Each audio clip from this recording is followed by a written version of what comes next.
देखिए बच्चों, हम लोग आज शुरू करने वाले हैं हमारा 7th चैप्टर, जिसमें हम लोग कुछ अलग ही चीज़ पढ़ेंगे।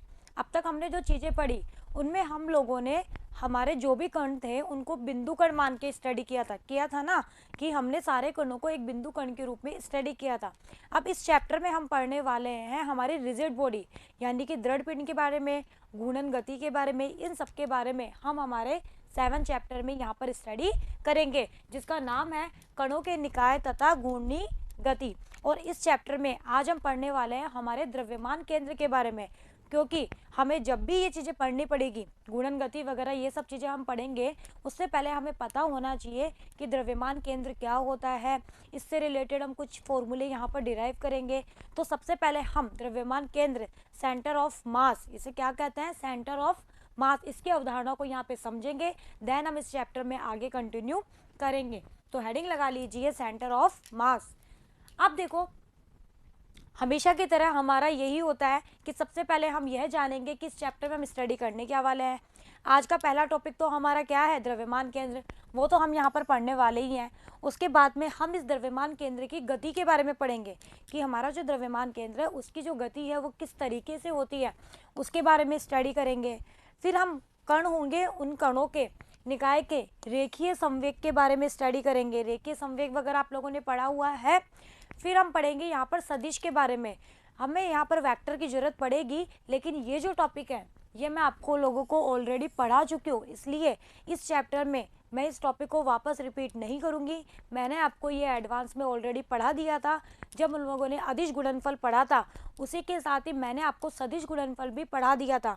तो जिन बच्चों को इस टॉपिक को पढ़ना है तो आप लोग अदिश गुणनफल वाली वीडियो देखिए, 3rd या 4th चैप्टर में था, वहाँ हम लोगों ने बहुत अच्छे से पढ़ा है अदिश गुणनफल निकालना भी और सदिश गुणनफल निकालना भी। ओके बच्चों, चलिए उसके बाद में हम पढ़ेंगे कोणीय वेग। अभी तक तो आप लोगों ने सिर्फ वेग ही पढ़ा, अब हम घूर्णन गति कर रहे हैं तो जिसकी वजह से कोणीय वेग आएगा, तो हम कोणीय वेग पढ़ेंगे। और इसका जो हमारा रेखीय वेग है ना, या रेखीय जो वेग होता है, उससे हम लोग इसका संबंध यहाँ पर निकालेंगे। फिर हम पढ़ेंगे बल आघूर्ण के बारे में और कोणीय संवेग के बारे में। मतलब हर चीज़ के आगे कोणीय कोणीय वर्ड लग जाएगा, क्योंकि घूर्णन गति कर रहे हैं तो सारी चीज़ें कोणीय में बदल जाएगी। फिर हम पढ़ेंगे हमारे जो दृढ़ पिंड होते हैं, रिजिड जो बॉडी होती है, उनके संतुलन के बारे में। फिर इसमें भी हम बहुत सारी चीज़ें पढ़ेंगे, जड़त्व आघूर्ण वगैरह, बहुत ही इंपॉर्टेंट टॉपिक है। जड़त्व आघूर्ण पढ़ेंगे। फिर जड़त्व आघूर्ण से रिलेटेड 2 थ्योरम होती है जो हमारे क्वेश्चन सॉल्व करने के काम आती है। हम उन 2 थ्योरम के बारे में यहाँ पे स्टडी करेंगे। एक होती है लंबवत अक्ष की प्रमेय और एक होती है समांतर अक्षों की प्रमेय।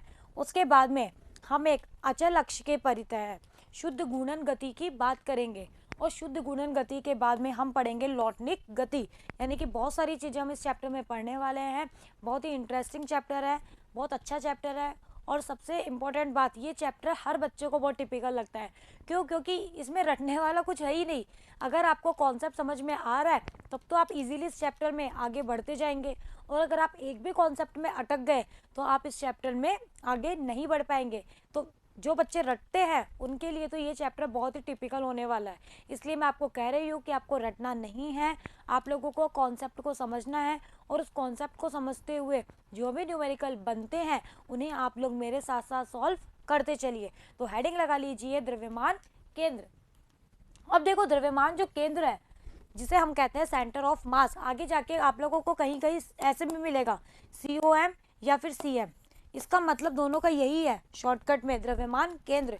तो जहां भी आपको ऐसे दिखा हुआ नजर आ जाए तो आप लोग समझ लेना वो क्या है, द्रव्यमान केंद्र। अब देखो, प्रत्येक जो भौतिक निकाय होता है उसमें एक विशेष बिंदु होता है। कोई भी भौतिक निकाय होता है उसमें एक विशेष बिंदु होता है, और वो जो बिंदु होता है जिसकी गति संपूर्ण निकाय की गति को निर्धारित करती है। यानी कि वो जो विशेष बिंदु होता है ना, उसकी गति हमारे पूरे निकाय की गति को निर्धारित करती है। अब देखो, जब निकाय कुछ बाह्य बलों के अधीन, अगर आपने निकाय पर कोई बाह्य बल लगा दिए और उन बाह्य बलों के अधीन अगर वो गति कर रहा है तो उस कंडीशन में क्या होगा, यह बिंदु इस प्रकार गति करता है जैसे निकाय का संपूर्ण जो द्रव्यमान है वो सारा का सारा इसी बिंदु पर केंद्रित हो।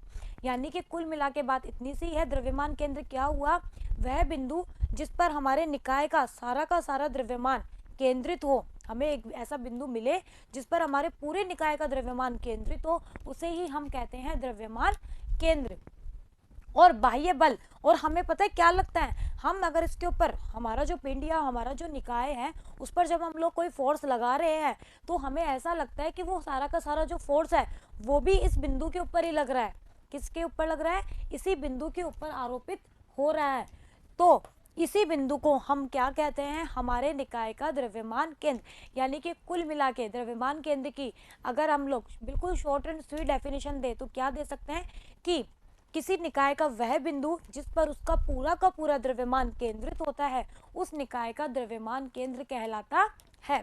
अब देखो बच्चों, मैंने आपको अभी शुरू में बताया कि अब तक इस चैप्टर से पहले तक हम लोग जो पढ़ के आए उसमें हम लोगों ने बिंदु कणों के बारे में बात करी ना।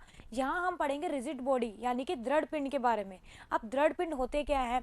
नॉर्मली मैं अगर आइडियल रिजिड बॉडी यानी कि आदर्श दृढ़ पिंड की बात करूं तो आदर्श जो दृढ़ पिंड होते हैं वो ऐसे पिंड होते हैं जिनके ऊपर अगर आप बल लगा रहे हो ना तो उसके कणों के जो बीच की दूरी है वो नहीं बदलनी चाहिए।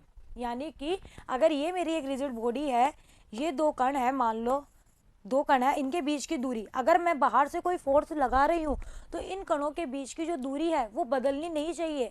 तो ऐसी बॉडी हमारी कहलाती है आदर्श रिजिड बॉडी, यानी कि आइडियल होती है वो। लेकिन आप बहुत अच्छे से जानते हो कि आइडियल तो कोई चीज़ होती ही नहीं है, लेकिन फिर भी हम लोग हमारे इस पूरे चैप्टर में ये मान के चलेंगे कि हम जो भी स्टडी कर रहे हैं वो हमारी रिजिड बॉडी एक तरह से आइडियल है। यानी कि उसके ऊपर जब भी कोई फोर्स लग रहा है तो उसके कणों के बीच की जो दूरी है वो परिवर्तित नहीं हो रही है। ओके बच्चों, चलिए तो अब आप लोगों को द्रव्यमान केंद्र समझ में आया कि सारा का सारा निकाय का सारा द्रव्यमान जिस बिंदु के ऊपर केंद्रित होता है वही बिंदु हमारा द्रव्यमान केंद्र, सेंटर ऑफ मास कहलाता है। अब देखो, मैंने मान लिया कि n कणों के निकाय का मुझे एक द्रव्यमान केंद्र निकालना है। एक n कणों से मिलकर एक निकाय बना, उस निकाय का द्रव्यमान केंद्र हमें फाइंड आउट करना है। तो माना कि n बिंदुवत द्रव्यमान, मैंने कोई बहुत छोटे छोटे द्रव्यमान ले लिए जिनको मैंने कहा m1 है, m2 है, m3 है, इस तरह से मैंने उनको नाम दे दिए। तो m1 m2 mn, n तक लेना है इसलिए m1 m2 mn से मिलकर एक निकाय बन रहा है। और मैंने मान लिया कि इनकी स्थिति जो सदिश है, भाई ये जो द्रव्यमान है इनके स्थिति सदिश को भी तो हमें नाम देना पड़ेगा ना। तो इनको मैंने दे दिया r1 r2 r3 vector dot dot dot rn vector. यानी कि एक सिस्टम लिया n कणों का जिसमें हम लोगों ने बिंदुवत द्रव्यमान लिए जो है m1 m2 m3 dot dot dot mn। इनके पोजीशन वेक्टर यानी कि स्थिति सदिश है r1 vector, r2 vector, r3 vector dot dot dot rn vector. निकाय के द्रव्यमान केंद्र का स्थिति सदिश, तो अगर इस पूरे निकाय का, ये जो पूरा निकाय मिलकर बना ना इन कणों से, इस पूरे निकाय का अगर आप लोगों को द्रव्यमान केंद्र का जो द्रव्यमान केंद्र है उसका अगर आपको पोजीशन वेक्टर निकालना है तो वो होता है क्या, इसे हम कहेंगे RCM। CM, जहां भी आपको CM नजर आ जाए ना या COM नजर आ जाए उसका मतलब है वो द्रव्यमान केंद्र के बारे में बात कर रहा है। और R का मतलब क्या होता है? Position vector. तो RCM का मतलब क्या हुआ? द्रव्यमान केंद्र का स्थिति सदिश। तो वेक्टर RCM कितना हो जाता है? वो हो जाता है m1 r1 plus m2 r2। आपको ये फॉर्मूला यहाँ पे ध्यान में रखना है। ओके, हम इसको यहाँ पर बहुत ज़्यादा डिटेल में स्टडी नहीं करेंगे, जितना हमारे कोर्स में है हम सिर्फ उतना ही यहाँ पे इसको स्टडी करेंगे। तो द्रव्यमान जो केंद्र होता है उसका पोजीशन वेक्टर क्या होता है बच्चों? कुछ नहीं होता, m1 r1, m1 को r1 से मल्टीप्लाई कर दो plus m2 r2 plus m3 r3 ऐसे dot dot dot plus mn rn और पूरे द्रव्यमान का इसमें भाग दे दो। यानी कि m1 plus m2 dot dot dot mn, इसका इसमें भाग दे दोगे तो आपको मिलेगा क्या? वेक्टर RCM मिलेगा। ओके बच्चों, तो ये आ गया द्रव्यमान केंद्र का स्थिति सदिश। आया आपको समझ में? बहुत इंपॉर्टेंट फॉर्मूला है, आपको ये ध्यान में रखना है। अगर इसी फॉर्मूले को हम लोग बिल्कुल शॉर्ट वे में लिखे, हम लोगों को लिखना आता है ना सिग्मा के फॉर्म में, तो बताओ क्या हो जाएगा? इसको sigma i is equal to 1 से n mi ri बटे sigma i is equal to 1 to n mi। इसको आप खोलोगे तो बताओ यही मिलेगा ना। i की वैल्यू रखो 1 तो पहली टर्म मिली, i की वैल्यू रखो 2 तो 2 मिली, और सिग्मा का मतलब क्या है? इनको जोड़ दो। तो इसको हम शॉर्ट वे में ऐसे भी लिख सकते हैं। तो ये आ गया मेरे द्रव्यमान केंद्र का पोजीशन वेक्टर। इजी है। चलिए अब देखो, हमारा जो ये है, हमारी जो नीचे वाली टर्म है, बताओ ये क्या है? अगर हमारा जो निकाय है उसका कुल द्रव्यमान कैपिटल एम है, हमने जो एन कणों से मिलकर जो निकाय बना उसके कुल द्रव्यमान को मैंने कैपिटल एम माना, तो बताओ ये सारे के सारे कण मिलके मेरा निकाय तो बना रहे हैं, तो बताओ ये जो नीचे वाली टर्म है वो कैपिटल एम के बराबर होगी नहीं होगी? होगी ना, तो इसको मैंने कैपिटल एम कह दिया। तो बताओ आरसीएम का एक फॉर्मूला क्या बना?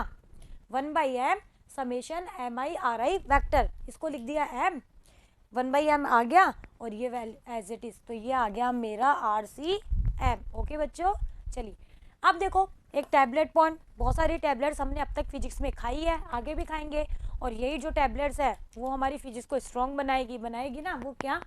यदि मूल बिंदु, बहुत ही इंपॉर्टेंट और बहुत बार डायरेक्टली एग्जाम में पूछा जाता है, कॉम्पिटिटिव एग्जाम में भी ये क्वेश्चन बहुत बार पूछा जाता है, बिल्कुल डायरेक्टली, फ्री के मार्क्स है अगर आपको ये आता है तो।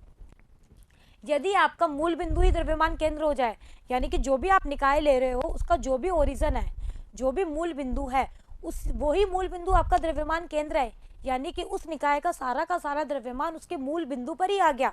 और जब भी निकाय का सारा द्रव्यमान जिस बिंदु पे आ जाता है वही मेरा द्रव्यमान केंद्र। तो अगर सारा का सारा द्रव्यमान मूल बिंदु पर ही आ गया तो उस कंडीशन में क्या होता है? मूल बिंदु के निर्देशांक होते हैं 0 0 0। आप जानते हैं ना, जैसे अगर मैं XYZ कोऑर्डिनेट लेती हूँ तो मूल बिंदु के निर्देशांक यहाँ क्या होते हैं? 0 0 0, यानी कि मूल बिंदु के ऊपर x भी 0 होता है, y भी 0 होता है और z भी 0 होता है ना। तो बताओ उस कंडीशन में हमारी जो ये वाली टर्म है, बताओ ये 0 होगी नहीं होगी? पोजीशन वेक्टर 0 हो जाएगा, तो ये वाली टर्म क्या हो जाएगी? 0। तो हमेशा ध्यान रखना, जब भी आपका द्रव्यमान केंद्र मूल बिंदु पर होगा तो आपका ये वाली जो टर्म है summation M I R I vector, वो हमेशा क्या होगी? 0 होगी। तो ये आप टैबलेट पॉइंट जरूर ध्यान में रखिएगा। चलिए अब बढ़ते हैं आगे, हम बात करते हैं दो कणों के द्रव्यमान।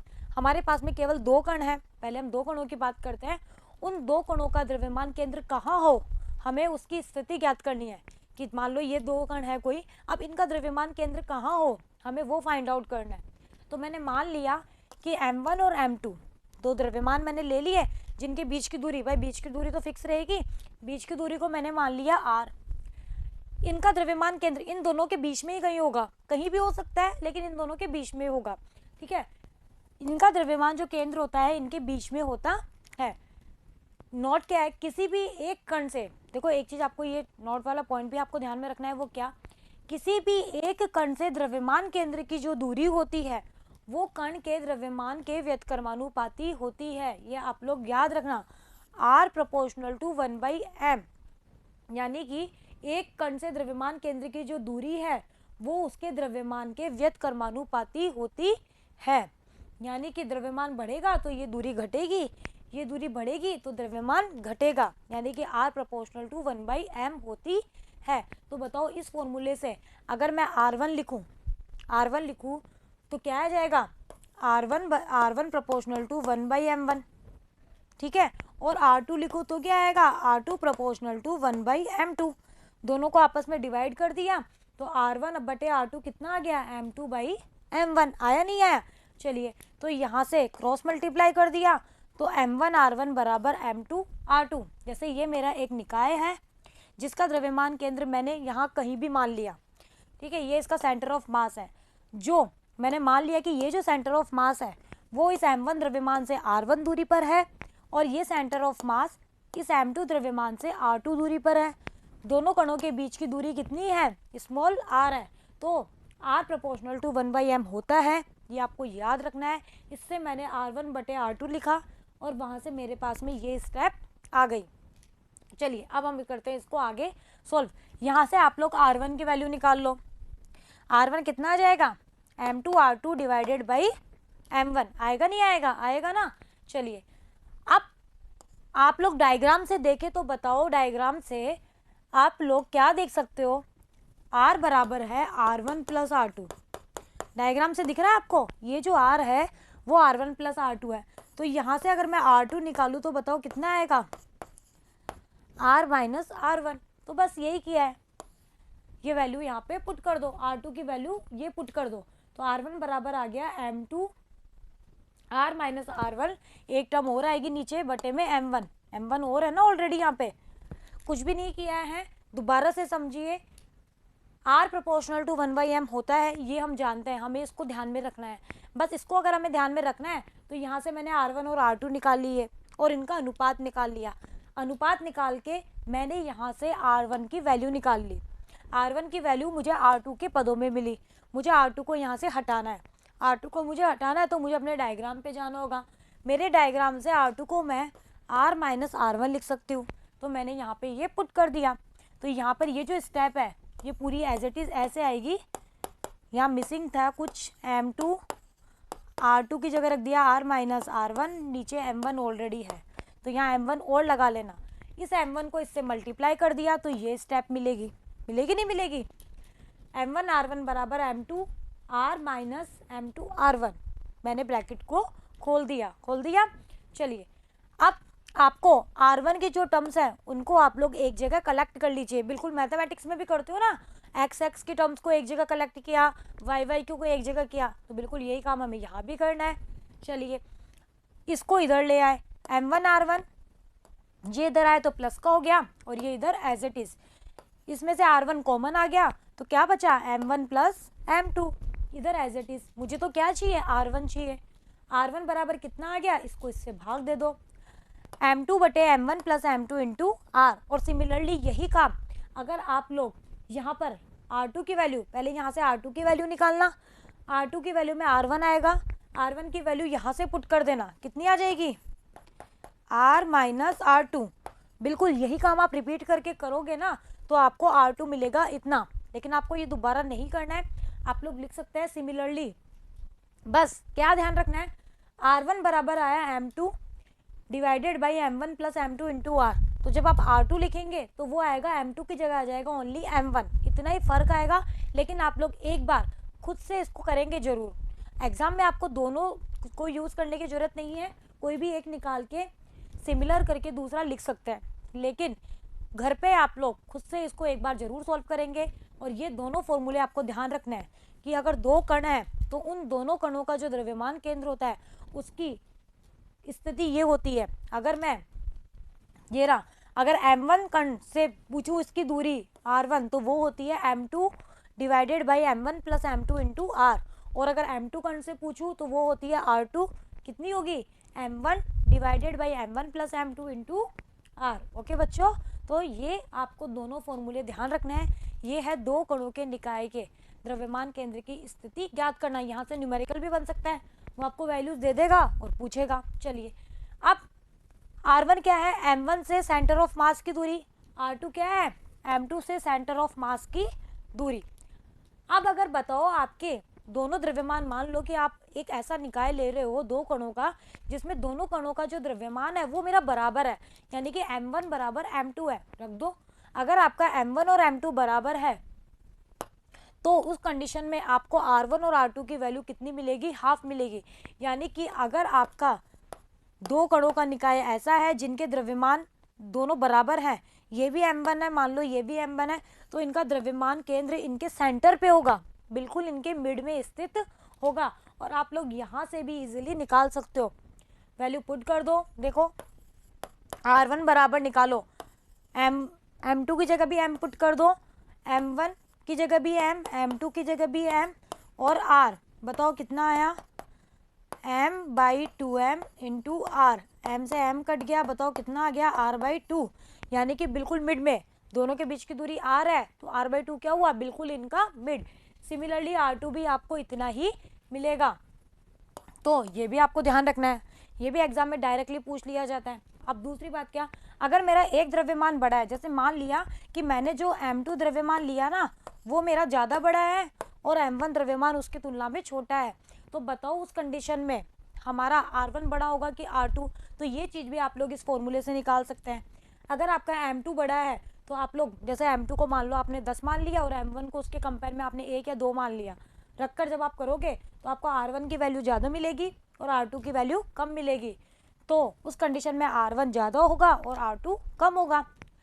इसी तरह से थर्ड क्या है, अगर आपका M1 ज़्यादा है तो उस कंडीशन में R2 ज़्यादा होगा, यानी कि उल्टा करना है, M2 ज़्यादा तो R1 ज़्यादा, M1 ज़्यादा तो R2 ज़्यादा। तो ये था हमारे दो कणों के निकाय की द्रव्यमान जो केंद्र है उनकी जो स्थिति है वो ज्ञात करना। इतना आपको समझ में आया? चलिए अब हम बढ़ते हैं आगे। अब हम बात करते हैं कि हमारा जो द्रव्यमान जो केंद्र है उसके निरंतर वितरण, यानी कि अगर उसका वितरण जो निरंतर है तो उस कंडीशन में हमारा द्रव्यमान केंद्र कहाँ होगा, हम उसकी बात करते हैं। तो आपको कुछ नहीं करना है, जब भी हम निरंतर वितरण की बात करते हैं तो हमारा जो समाकलन वाला जो चिन्ह था ना, सॉरी, हमारा जो सिग्मा वाला जो चिन्ह था उसको हम लोग इंटीग्रेशन से रिप्लेस कर देंगे। किससे कर देंगे? इंटीग्रेशन से।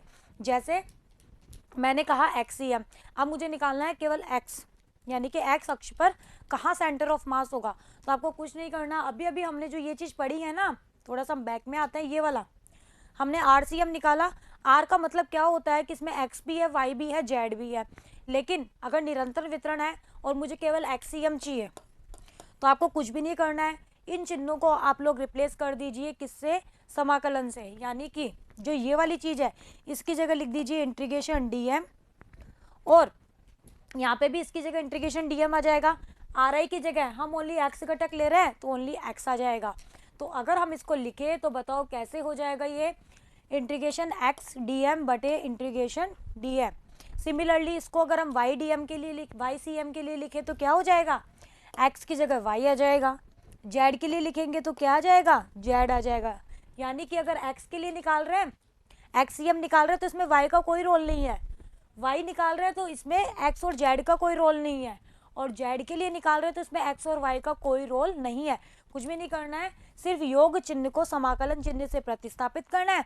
और हमने इसको अलग अलग निकाल लिया, वहाँ तो हमने आर की फॉर्म में निकाला था, यहाँ हम इसको एक्स वाई और जेड की फॉर्म में निकाल रहे हैं। तो एक्स की फॉर्म में लिया तो एक्स आया, वाई में लिया तो वाई आया, जेड में लिया तो जेड आया। ओके बच्चों, चलिए अब इंटीग्रेशन जो डीएम है वो होता क्या है? हमारे निकाय का कुल द्रव्यमान, जिसे हम क्या कहते हैं? कैपिटल एम भी कहते हैं।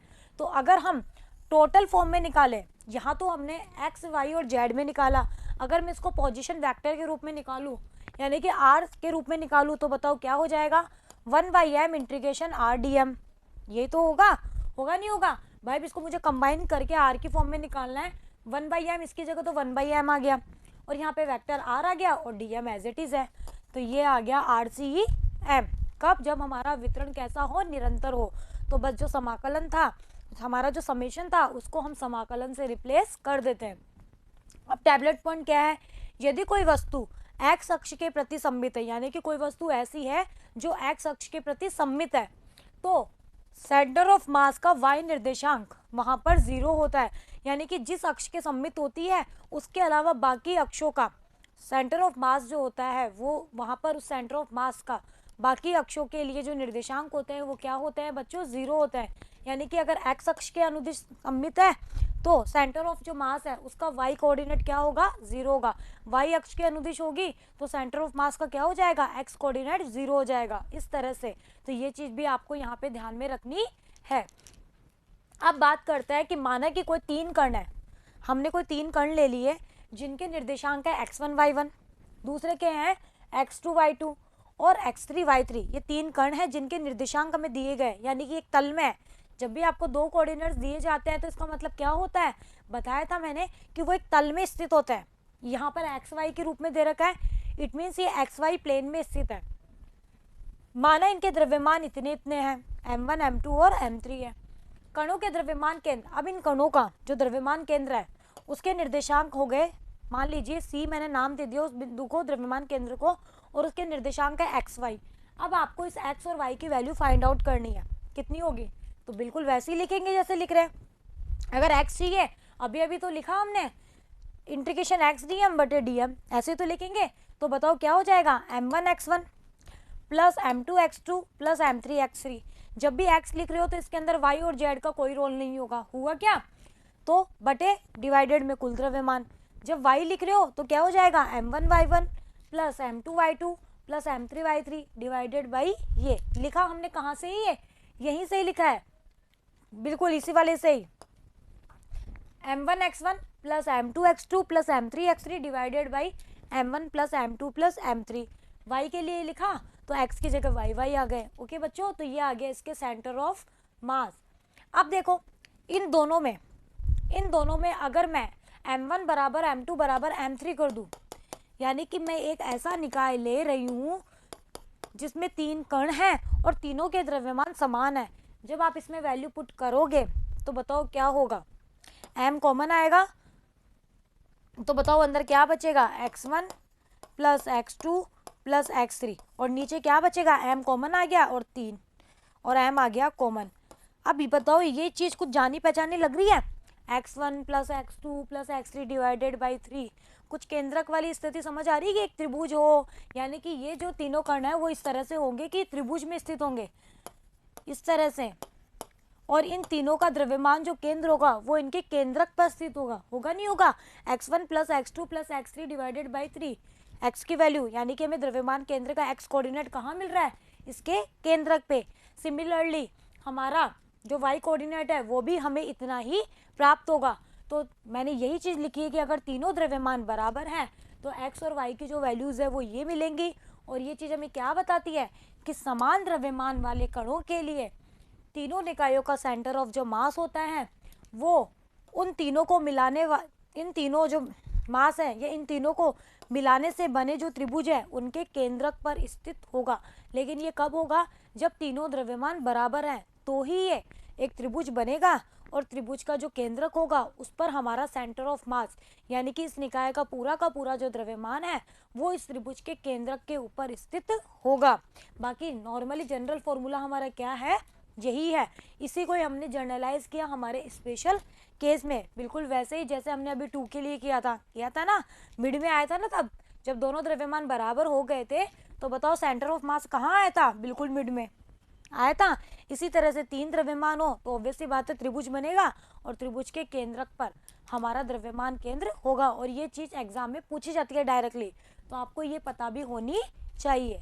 चलिए अब हम बढ़ते हैं आगे। टैबलेट पॉइंट है वो क्या, यदि हम द्रव्यमान केंद्र को अपने निर्देशांक निकाय का मूल बिंदु चुने, वापस से वही चीज जो मैंने आपको अभी बताई कि अगर आपका द्रव्यमान केंद्र मूल बिंदु पर ही है, आपका जो निकाय है उस निकाय का जो मूल बिंदु है, अगर आपका द्रव्यमान केंद्र उस मूल बिंदु पर ही आ जाता है तो उस कंडीशन में RDM 0 होता है ना, तो उस कंडीशन में हमारे ये जो तीनों इंटीग्रेशन होता है वो भी 0 हो जाते हैं, होंगे नहीं होंगे, होंगे ना। XDM बराबर YDM बराबर ZDM, ये भी सारे के सारे हमारे 0 हो जाते हैं। तो अगर हमारे समाकलन 0 हो जाता है तो हमारा द्रव्यमान केंद्र बताओ कहाँ स्थित होता है, हमेशा हमारे निकाय के मूल बिंदु पर। तो ये चीज़ भी एग्जाम में पूछी जाती है डायरेक्टली कि बताइए कि समाकलन 0 होने पर हमारे निकाय का द्रव्यमान केंद्र कहाँ होगा, ऑप्शन दे देगा 4, कहाँ होगा, हमेशा मूल बिंदु के ऊपर, क्योंकि मूल बिंदु के ऊपर आपको पता है कि कोऑर्डिनेट 0 होते हैं, इसलिए ये चीज़ 0, ये 0 तो ये भी 0। ओके बच्चों, चलिए अब देखिए हम लोग इसका यूज़ करते हैं कि आखिर हम द्रव्यमान केंद्र कैसे कैलकुलेट करें। तो हम लोग एक समरूप छड़ लेते हैं। समरूप छड़ का मतलब है कि हमारी जो छड़ है वो समरूप है, ऐसा नहीं कहीं से मोटी है कहीं से पतली है, बिल्कुल समरूप है। उस समरूप छड़ का हमें द्रव्यमान केंद्र निकालना है। आप लोग समझिएगा इसको, फिर आगे के न्यूमेरिकल आपको खुद से करना है। तो मैंने मान लिया कि मेरे पास एक कैपिटल M द्रव्यमान की छड़ है जिसकी लंबाई है L, और मैंने इस छड़ को इस तरह से रखा, x अक्ष के अनुदिश रखा कि इसका एक जो सिरा है वो x बराबर 0 पर है और दूसरा जो सिरा है वह x बराबर L पर स्थित है। तो बताओ लंबाई L हुई नहीं हुई, हुई ना। चलिए अब मैंने छड़ का प्रति एकांक लंबाई पर द्रव्यमान निकाला, यानी कि मेरी जो छड़ है उसका एकांक लंबाई पर कितना द्रव्यमान होगा, तो टोटल द्रव्यमान को लंबाई से डिवाइड कर दो, तो कितना आ गया, कैपिटल M बाई L। अब मैंने क्या किया, इस छड़ के ऊपर एक अल्पांश चुना, जिस अल्पांश को मैंने नाम दिया PQ, और इस अल्पांश की जो चौड़ाई है उसको मैंने कहा dx, और ये अल्पांश जो है वो x बराबर, x कोई पॉइंट है जहाँ स्थित है, कोई भी x की वैल्यू कुछ भी हो सकती है, वहाँ स्थित है, इसकी चौड़ाई है dx, और इस अल्पांश का द्रव्यमान मैंने मान लिया dm। तो बताओ इस अल्पांश का जो द्रव्यमान dm है वो कितना होगा, एकांक लंबाई के द्रव्यमान को आप लोग इससे मल्टीप्लाई कर दो इसकी चौड़ाई से, तो आपको मिल जाएगा dm। तो ये वैल्यू मेरे पास आ गई कितनी, dm, m by L into dx। बताओ ये जो हमारा अल्पांश है जिसको मैंने नाम दिया PQ, इसके निर्देशांक क्या है, इसमें ओनली x कोऑर्डिनेट है, ना तो y है ना z है, तो बताओ क्या होंगे, x 0 0, होंगे नहीं होंगे। चलिए अब अगर मुझे इस छड़ का सेंटर ऑफ मास कैलकुलेट करना है तो बताओ, आप लोगों ने अभी अभी फॉर्मूला पढ़ा ना, सेंटर ऑफ मास का एक्स कोऑर्डिनेट मुझे निकालना है। अभी अभी हमने पढ़ा था क्या, एक्स सी एम पढ़ा था ना, क्या इंटीग्रेशन एक्स डी एम बटे इंटीग्रेशन डी एम, ये तो पढ़ा था। वाई सी एम क्या था, इंटीग्रेशन वाई डी एम बटे integration D M. Similarly Z ऐसे था। पहले एक्स निकालते हैं। तो अब इंटीग्रेशन कहाँ से कहाँ तक करेंगे हम छड़ में, हमारा जो ये अल्पांश है वो कहाँ से कहाँ तक वेरी कर सकता है, 0 से लेके एल लंबाई तक। तो बताओ लिमिट क्या लगाएंगे, 0 to L X D M बटे डी एम। डी एम की वैल्यू पुट कर दो, ये क्या है, डी एक्स आएगा यहाँ पे, ठीक है, M by L into D X बटे इंटीग्रेशन डी एम, ये हो गया। अब देखो 1 बाई एल, एल जो लंबाई है वो हमारी छड़ की जो लंबाई है वो हमारी चेंज नहीं हो रही है, तो ये एक तरह से कांस्टेंट है। कोई भी कांस्टेंट जो चीज होती है वो समाकलन के बाहर निकाली जा सकती है, पता है ना आपको। तो मैंने एल को बाहर निकाल लिया। मास, इस छड़ का जो द्रव्यमान है वो भी कांस्टेंट है, उसको भी मैंने बाहर निकाल लिया, तो एम भी बाहर निकल गया। इंटीग्रेशन डी एम मिल के क्या बनता है, टोटल मास, तो ये आ गया एम, एम से एम कट गया, अंदर क्या बचा, ओनली एक्स डी एक्स। अब बताओ आपको केवल इंटीग्रेशन करना है ये 0 to L X D X. जब आप इसका करोगे तो बताओ कितना आता है, मैंने आपको इंटीग्रेशन करना सिखा रखा है, तो वो कितना आएगा, ये आ जाएगा आपका, जब आप इस पूरे को सॉल्व करोगे तो ये आएगा एल बाई टू।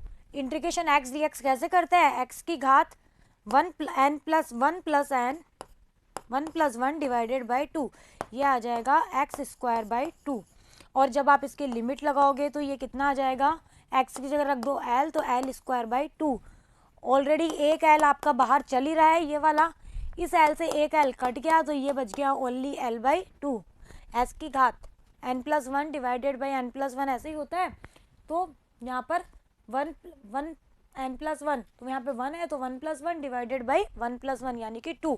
आप लोगों को मैंने इंटीग्रेशन और डिफरेंशिएशन दोनों के फॉर्मूले अच्छे से सिखा रखे हैं, आप लोगों को वो पता होने चाहिए। तो ये कितना आ गया, एल बाई 2, यानी कि इनकी जो इसकी जो लंबाई है, हमारे द्रव्यमान केंद्र का जो एक्स कोऑर्डिनेट है वो छड़ की लंबाई के बिल्कुल मिड में होगा।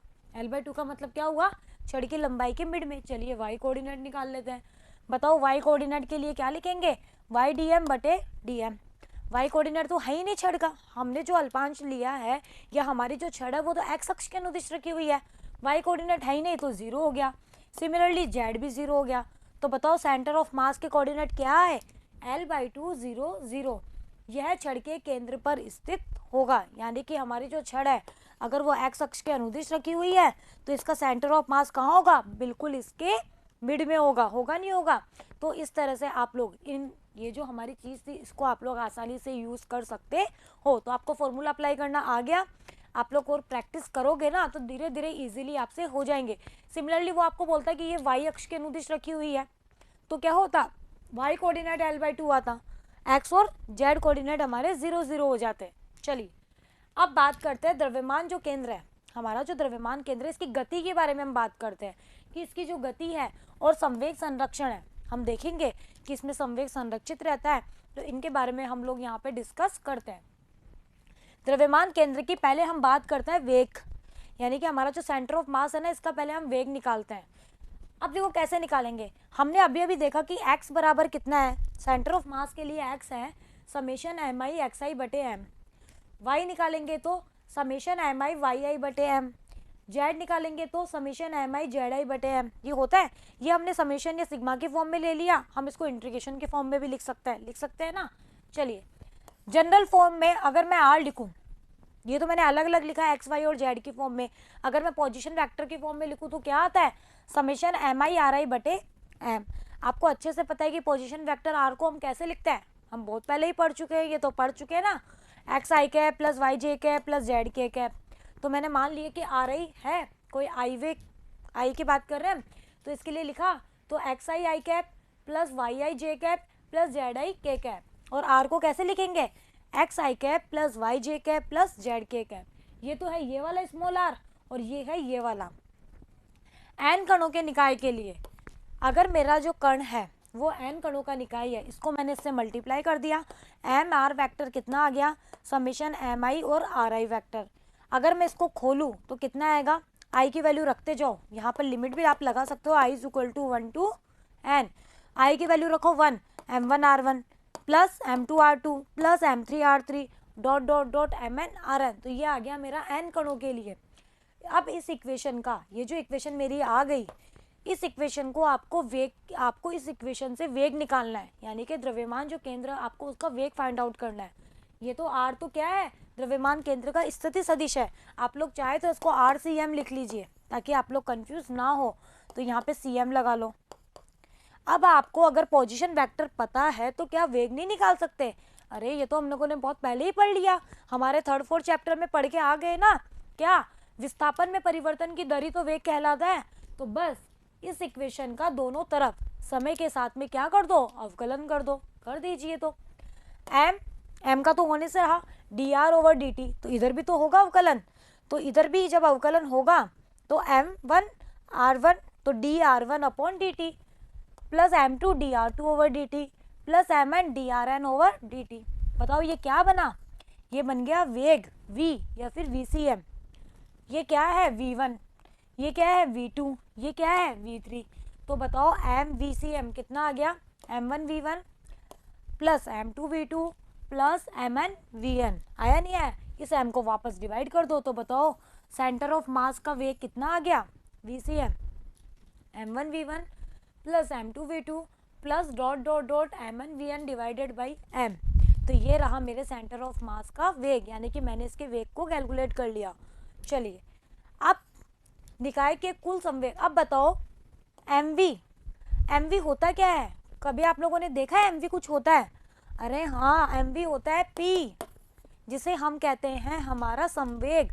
तो बताओ इस इक्वेशन में ये क्या है, संवेग, यानी कि कुल संवेग को अगर द्रव्यमान से डिवाइड कर दो तो मुझे द्रव्यमान केंद्र का वेग मिल रहा है। तो इक्वेशन 2 का RHS निकाय के कुल संवेग को प्रदर्शित करता है। अतः किसी निकाय के द्रव्यमान केंद्र का जो वेग होता है वो निकाय के संवेग और निकाय के प्रति एकांक द्रव्यमान का अनुपात होता है। बताओ इन दोनों का अनुपात ही तो है, ये तो संवेग है और ये प्रति एकांक द्रव्यमान का अनुपात ही हमारा निकाय का क्या कहलाता है, हमारा जो वो निकाय है उसके द्रव्यमान केंद्र का वेग कहलाता है। तो आपको ये फॉर्मूला भी पता होना चाहिए। हमने हमारे द्रव्यमान केंद्र के लिए RCM भी निकाल लिया, VCM भी निकाल लिया। चलिए जब V मिल जाए तो A नहीं निकाल सकते? वेग में परिवर्तन की दर बताओ क्या कहलाती है, त्वरण कहलाती है, नहीं कहलाती है? तो चलिए वो निकालिए। द्रव्यमान केंद्र के त्वरण की गणना करना, तो वेग वाली जो इक्वेशन है उसका एक बार और समय के साथ में क्या कर दो, अवकलन कर दो। m dv/dt बराबर m1 dv1/dt plus m2 dv2/dt dot dot dot mn dvn/dt। इस इक्वेशन का कर दिया मैंने समय के साथ में अवकलन। चलिए dv/dt मिल के क्या बना, ACM। ये A1 बना, ये A2 बना, ये AN बना। तो बताओ ACM कितना आ गया, m1A1 plus m2A2 plus mn/n divided by m। इस m को मैं इधर ले आई। बताओ न्यूटन का सेकंड नियम याद है, कुछ हम लोगों ने पढ़ा था ना, क्या, F बराबर ma। न्यूटन सर के सेकंड नियम से यही तो निकला था, ma। बताओ ये F1 बना नहीं बना, ये F2 बना नहीं बना, ये Fn बना नहीं बना, बना ना, और ये m इधर ले गए तो m ACM। तो न्यूटन सर के सेकंड लॉ से हमें ये भी मिला ना। तो यहाँ से अगर मैं हमारा ACM निकालूं, यानी कि हमारे द्रव्यमान केंद्र का त्वरण निकालूं, तो कितना आया, कुल बाह्य बल बटे डिवाइडेड बाई कुल द्रव्यमान। यही तो था। ये क्या है, सब बाह्य बल ही तो होता है, ये बाह्य बल ही तो था। तो ये बाह्य बल डिवाइडेड बाई m, तो ये आ गया मेरा ACM। अगर इस ACM से आपसे पूछा जाए बताइए F बाह्य कितना होता है, तो m इंटू ACM, यानी कि द्रव्यमान और सेंटर ऑफ मास के त्वरण को आपस में अगर आप गुणा कर दो तो हमें कुल बाह्य बल प्राप्त होता है। तो इस इक्वेशन से हमें बताओ क्या पता चला कि कणों के किसी निकाय का द्रव्यमान केंद्र इस प्रकार गति करता है कि उसका संपूर्ण द्रव्यमान उसी पर केंद्रित होता है और सारा का सारा जो बल होता है वो भी उसी पर आरोपित होता है। और आप मुझे बताइए कि मैंने जब द्रव्यमान केंद्र को स्टार्ट किया था आज, तो मैंने आपको यही डेफिनेशन दी थी या नहीं दी थी, कि द्रव्यमान केंद्र होता क्या है, किसी निकाय का द्रव्यमान केंद्र वो विशेष बिंदु होता है जिस पर उसका सारा का सारा द्रव्यमान केंद्रित होता है, और अगर आप उसके ऊपर कोई भी बल लगाते हो तो ऐसे लगता है हमें कि वो सारा का सारा बल भी उस पर लग रहा है। और बताओ यहाँ से ये आ रहा है नहीं आ रहा? आ रहा है ना। तो यही हमारे द्रव्यमान केंद्र की क्या थी बच्चों? डेफिनेशन थी। आया समझ में? चलिए, अब हम लोगों ने पोजीशन वेक्टर निकाल लिया, वेलोसिटी निकाल ली, एक्सेलरेशन निकाल लिया। अब बात करते हैं रेखीय संवेग की, यानी कि पी निकालना है। पी क्या होता है? mv, जानते हैं ना हम। चलिए, न्यूटन सर का सेकंड लॉ फिर से याद कर लो, F बराबर ma और F बराबर dp ओवर dt। ये भी तो हुआ था, नहीं हुआ था? ये तो आया था। अब माना कि n कणों का निकाय है जिनके द्रव्यमान है वही m1 m2 m3 है, इनके वेग है v1 v2 v3, तो बताओ इनका कुल रेखीय संवेग कितना होगा? P इज इक्वल टू कितना होगा? सारे संवेगों को जोड़ दो, सदिश योग कर दो, P1 vector plus P2 vector dot dot dot Pn vector. P की वैल्यू पुट कर दो, m1 v1 plus m2 v2 dot dot dot m1 vn। चलिए, तो P बराबर कितना आ गया? यहाँ से m1 v1 plus m2 v2 m1 vn, ये क्या है? ये है mvcm, है या नहीं है? अभी अभी हमने निकाला है, देखिए ये रहा, ये है या नहीं? इस m को इधर ले जाओगे तो ये सारी वैल्यू कितनी है? mvcm। तो इसकी जगह मैंने पुट कर दिया mvcm। अब देखो, इस इक्वेशन का मैंने समय के साथ में वापस अवकलन कर दिया, तो मुझे मिला dp ओवर dt। क्या मिला? dp over dt, mvcm over dt। v बटे d, यहाँ पे d भी आएगा, ये ऐसे आएगा, थोड़ा सा यहाँ पे मिस्टेक, आप इसको सही करिए। dp over dt is equal to आएगा m तो as it is dvcm over dt, ऐसे आएगा। और ये टर्म होती है acm, तो ये आ जाएगा macm dp over dt। Okay बच्चों, चलिए, तो यहाँ पे d और लिख लेना, ये आ गया इतना। अब देखो ma तो वापस क्या बन गया? f एक्सटर्नल, बना नहीं बना? तो dp ओवर dt बराबर f एक्सटर्नल, यानी कि यहाँ से क्या निकल के आया? यदि निकाय के किसी कण पर लगे बाह्य बलों का योग 0 है, मान लो कि कोई निकाय है, ठीक है, उस निकाय पर जो बाह्य बल लग रहे हैं उनका सारा, जितने भी बाह्य बल लग रहे हैं वो सारे के सारे उनका योगफल 0 है। तो उस कंडीशन में बताओ, अगर आपका बाह्य बल 0 है, बाह्य बल 0 है, तो न्यूटन सर का सेकंड नियम कहता है F बराबर ma। बल 0 तो त्वरण 0, त्वरण 0, त्वरण 0, तो त्वरण ए कहता है कि मैं तो होता हूँ dv ओवर dt। अगर त्वरण 0 है तो वेग नियत होगा, नहीं होगा? होगा ना। तो इट मीन्स अगर आपके निकाय के ऊपर लगने वाले बाह्य बलों का योग 0 है तो उस निकाय का त्वरण 0 होगा।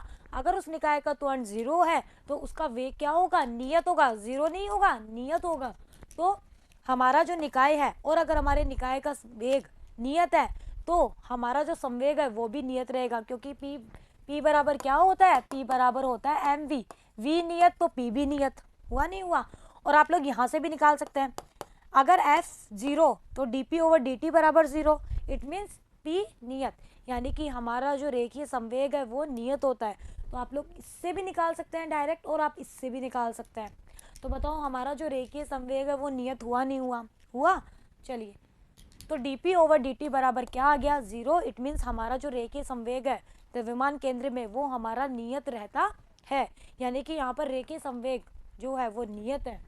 यदि निकाय पर बाह्य बल अनुपस्थित है तो निकाय का कुल संवेग हमेशा संरक्षित या नियत रहता है।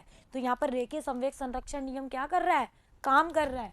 यह रेखीय संवेग संरक्षण का नियम कहलाता है।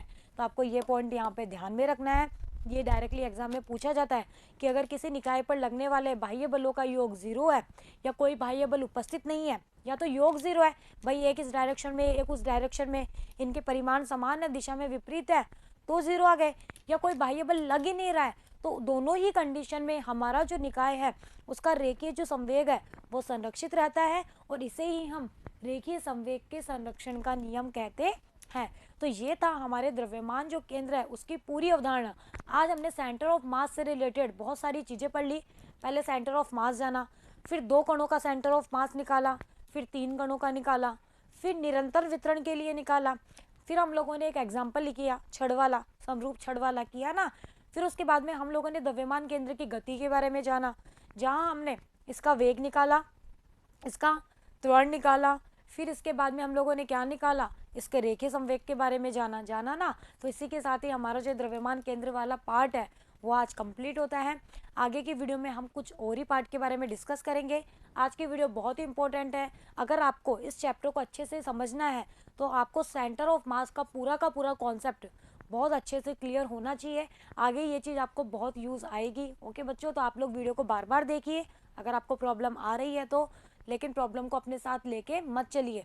वीडियो को वहीं पॉज करिए, उस चीज़ को बार बार देखिए, अपनी बुक भी रेफ़र करिए। बुक से भी आप लोग इस चैप्टर को एक बार ज़रूर रीड आउट करना। बहुत सारी छोटी छोटी चीज़ें जो आपको बुक में मिल जाती है उनको भी आप लोग नोट्स में लिख सकते हैं। और प्रॉपरली नोट्स आप लोग मेरे साथ साथ बनाते रहिए।